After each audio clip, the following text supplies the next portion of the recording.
بسم اللہ الرحمن الرحیم۔ السلام علیکم۔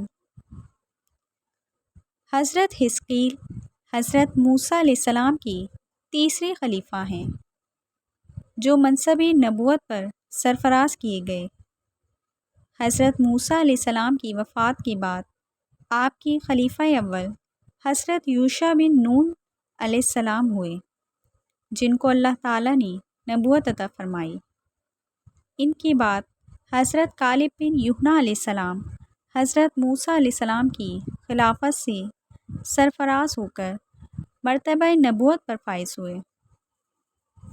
پھر ان کے بعد حضرت حزقیل علیہ السلام حضرت موسیٰ علیہ السلام کی جانشین اور نبی ہوئے۔ بنی اسرائیل کی ایک جماعت جو حضرت حزقیل علیہ السلام کے شہر میں رہتی تھی، شہر میں طاعون کی وبا پھیل جانے سے ان لوگوں پر موت کا خوف سوار ہو گیا، اور یہ لوگ موت کے ڈر سے سب کے سب شہر چھوڑ کر ایک جنگل میں بھاگ گئے اور وہیں رہنے لگے۔ تو اللہ تعالیٰ کو ان لوگوں کی یہ حرکت بہت ناپسند ہوئی، چنانچہ اللہ تعالیٰ نے ایک عذاب کے فرشتے کو اس جنگل میں بھیج دیا، جس نے ایک پہاڑ کی آڑ میں چھپ کر اور چیخ کر بلند آواز میں یہ کہہ دیا کہ موت ہوا، یعنی تم سب مر جاؤ۔ اور اس مہیب اور بھیانک چیخ کو سن کر بغیر کسی بیماری کی اچانک یہ سب کے سب مر گئے، جن کی تعداد 70,000 تھی۔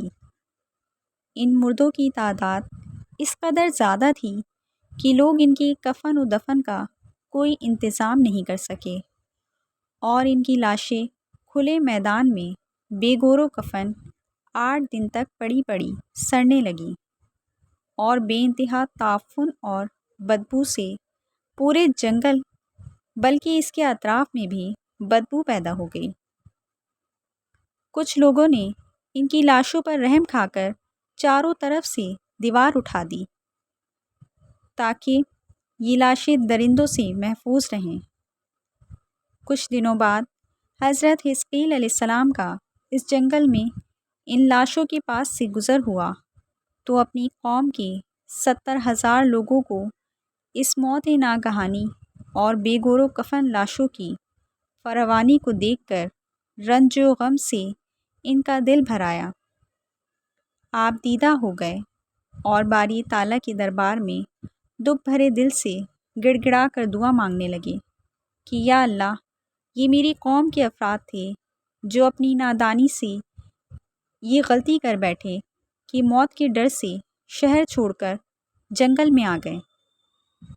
یہ سب میرے شہر کے باشندے ہیں، ان لوگوں سے مجھے انس حاصل تھا، اور یہ لوگ میرے دکھ سکھ میں شریک رہتے تھے۔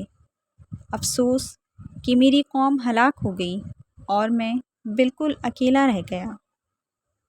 اے میرے رب، یہ وہ قوم تھی جو تیری حمد کرتی تھی اور تیری توحید کا اعلان کرتی تھی اور تیری کبریائی کا خطبہ پڑھتی تھی۔ آپ بڑے سوز دل کے ساتھ دعا میں مشغول تھے کہ اچانک آپ پر یہ وحی اتری کہ اے حزقیل، آپ یہ فرما دیجئے کہ اے ہڈیوں، تم اکٹھا ہو جاؤ۔ یہ سن کر بکھری ہوئی ہڈیوں میں حرکت پیدا ہو گئی، اور ہر آدمی کی ہڈیاں جمع ہو کر ہڈیوں کے ڈھانچے بن گئے۔ پھر یہ وحی آئی کہ اے حزقیل، آپ یہ فرما دیجئے کہ اے ہڈیوں، تم کو اللہ کا یہ حکم ہے کہ تم گوشت پہن لو۔ یہ کلام سنتے ہی فوراً ہڈیوں کے ڈھانچوں پر گوشت پوست چڑھ گئے۔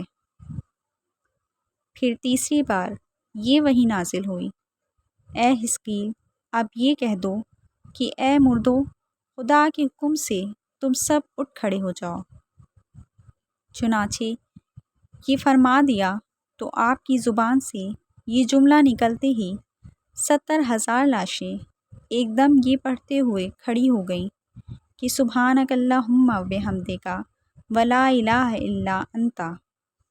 پھر یہ سب لوگ جنگل سے روانہ ہو کر اپنے شہر میں دوبارہ آباد ہو گئے اور اپنی عمروں کی مدت تک زندہ رہے، لیکن ان لوگوں پر موت کا اتنا نشان باقی رہ گیا کہ ان کے اور ان کی اولاد کے جسموں سے سڑی ہوئی لاش کی بدبو برابر آتی رہی، اور یہ لوگ جو کپڑا بھی پہنتے تھے وہ کفن کی صورت میں ہو جاتا تھا،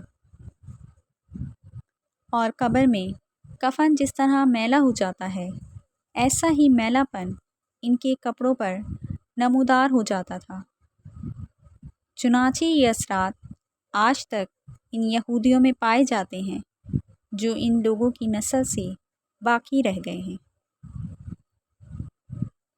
ناظرین، ویڈیو پسند آئی ہو تو اسے لائک اور چینل کو سبسکرائب کر دیجیے اور ساتھ میں لگی بیل آئیکن کے بٹن کو پریس کر دیجیے۔